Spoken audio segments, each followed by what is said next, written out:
जय जय रघुवीर समर्थ श्रीराम समर्थ. मी अश्विनी तुमचं सर्वांचं स्वागत करते माझ्या यूट्यूब चॅनलवर. स्वारींच्या आज्ञेप्रमाणे आजचा समास आपण भाग चालू करूया. जय सद्गुरू. है ना. लहान मुलं तुमची बालभक्तीला जात असतील ना, तर तुम्ही त्यांची काय करायचं आहे, सकाळ संध्याकाळ त्यांना प्रार्थना हे वाचून दाखवायचं आहे. आणि वाचता वाचता काय होतं, नंतर ना पाठांतर होऊन जातं. बरोबर आहे ना. तर अशा पद्धतीने आपलं कार्य आपण करत राहायचं. मुलं ऐकत नाही, लहानपणापासून सवय लावली की सगळं ऐकतात. लहानपणी अजून ऐकतात पण मोठे झाल्यावर ऐकत नाहीत. तर जेवढं होईल तेवढं करायचं. बाकी सगळं काय करायचं आहे, सद्गुरूंवर सोडून द्यायचं. ते बघून घेतील. कारण सद्गुरूचा दास जर दुःखी झाला, पार्ट्या तो टेन्शनमध्ये असला ना, तर स्वारींना चालत नाही है ना. घरातले जे आपले जे आहेत ना सगळेजण, त्यांच्यापेक्षा जास्त म्हणजे आपला खरा म्हणजे जो आहे ना, आपला खरा बाप कोण आहे, आपला परब्रह्म आहे ना. सगळ्यात जास्त आपल्याला जन्माला कोणी घातलेला आहे, आपल्या परब्रह्माने.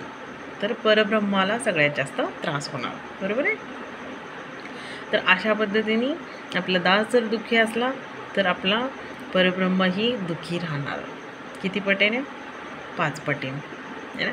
घरातले एकच पटीने दुःखी राहणार, आई 2-3 पटीने दुःखी राहणार, पर आपला परब्रह्म तो किती पटीने राहणार? 5 पटीने दुःखी राहणार. सर्वात जास्त आपल्या परब्रह्माला आपली काळजी आहे. बरोबर आहे है ना. तर कारण त्यांनी जन्माला घातलेले आपल्याला. खरा आपला बाप कोण आहे? आपले परब्रह्म. तर समर्थ आज्ञेप्रमाणे आज आपण इथे मी तुम्हाला स्वारींनी जसे सांगितले ना तशाप्रमाणे एक स्टोरी मी शेअर करते. ठीक आहे. बैठकीतला भाग.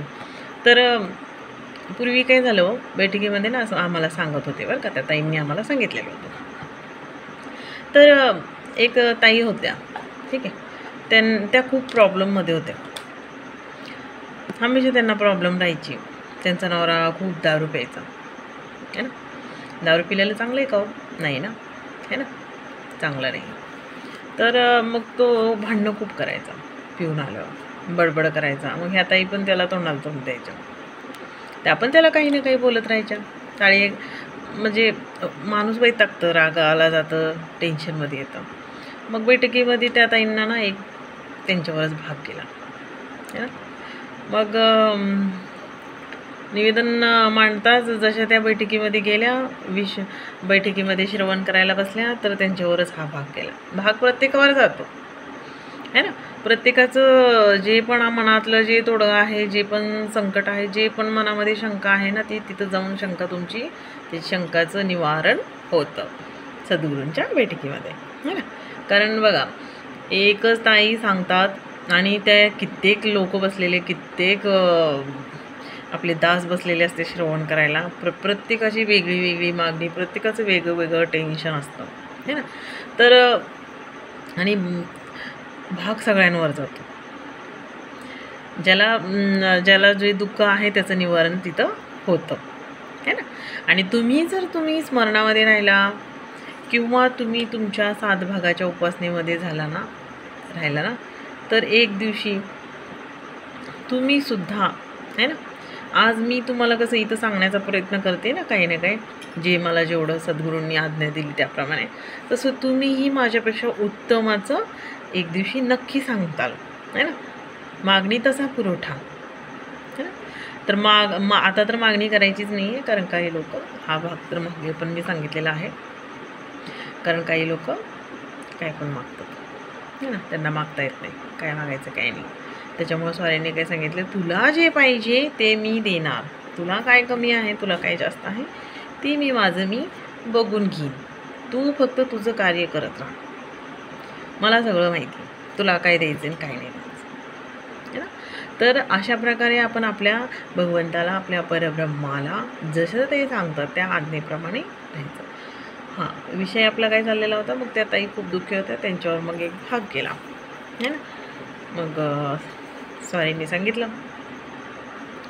तर जसं समोरून तुझा संध्याकाळच्या टायमाला तो येणार ना डुलत तुझा नवरा, तर तू काय करायचं, कोलगेट ब्रशला लावायचं आणि दात घासायला चालू करायचं. जसा तो जवळजवळ येईन, अजून जोरात तू काय करायचे, तुझे दात स्वच्छ घासत राहायचे. म्हणजे तू ते ब्रश जोपर्यंत तो येत नाही, जेवत नाही, झोपत नाही, तोपर्यंत तू ब्रश करत राहायचं.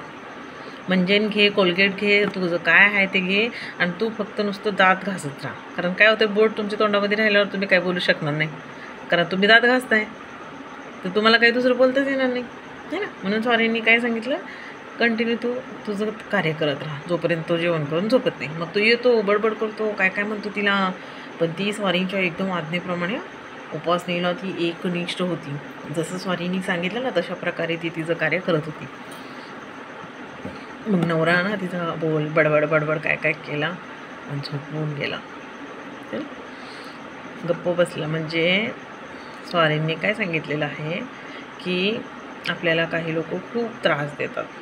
कोणाची सासू त्रास देते, कोणाचे सासरे देतात, कोणाचा नवरा त्रास देतो.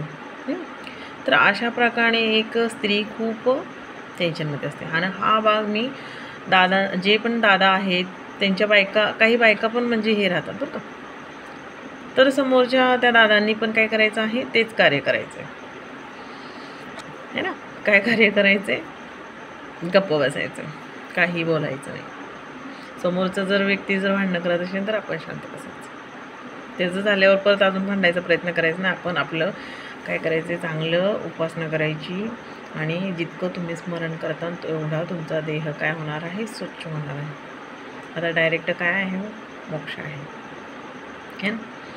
मोक्ष पण भेटायचं म्हणजे फार अवघड आहे हो, फार कडक उपासना करावं लागते हो. असं नाही आहे की लगेच 2-4 दिवस बैठकीला जाणार आणि लगेच उपासना करणार, कधी नाही करणार, आळसपणा करणार आणि लगेच मला काय दिलंच नाही सद्गुरूंनी. असं नाही करायचं. आपलं कार्य करत राहायचं. ज्या दिवशी करेक्ट टाईम येईन त्यावेळेला ते आपल्याला नक्की भेटणारच आहे ना. जे आपल्या नशिबामध्ये आहे ते सगळं सद्गुरूने लिहिलेलं आहे, ते त्यांचं ते करतील. आपण सगळं त्यांच्यावर सोडून द्यायचं. दुःख आलं, सुख आलं, चांगलं झालं, वाईट झालं तर आपल्या भगवंताला आपण दोष द्यायचा नाही. आपलंच काहीतरी चुकतं आहे म्हणून असं होतं आहे असं म्हणायचं आणि विषय तिथेच थांबायचं. तर सांगण्याचं तात्पर्य हेच आहे की जितकं तुम्ही शांत राहाल, गप्प बसतान, तितकंच तुमचं काय होणार आहे, कोणाबरोबर भांडण होणार नाही, कोणासोबत काहीच होणार नाही, है ना. जास्त पण गप्प बसायचं नाही असं सांगितलेलं आहे स्वारींनी. पण एकच शब्द असा बोलायचा की समोरचं नंतरनं विचार करत राहिलं पाहिजे, काय बोलते. जसं जसं बैठक करायला लागली नुसती असं बोलते की डोकं घर फिरतं आहे. पहिलं कसं होता आपला दास, कसा होता, अज्ञानी होता, है ना. सुशिक्षित नव्हता, है ना, असुशिक्षित होता. म्हणजे त्याला काही हेच नव्हतं, काय कळतच नव्हतं त्याला, कसं बोलायचं, कसं वागायचं, काय करायचं, काय घालायचं, कसं जगामध्ये जायचं, ही म्हणजे अशा प्रत्येक गोष्टी त्याला माहीत नव्हत्या. आणि तो उपासना करून स्मरण करून काय झालेला आहे, तो दास काय झालेला आहे, सुशिक्षित झाला आहे. पहिला अशिक्षित होता, है ना. तर तो आता म्हणजे ज्ञानी झालेला आहे. इतकं तर उपासनेचं म्हणतो. मी नेहमी वारंवार तुम्हाला उपासनेचा भाग सांगते. तुम्ही म्हणता काय, अहो मग हेच तर मेन आहे ना.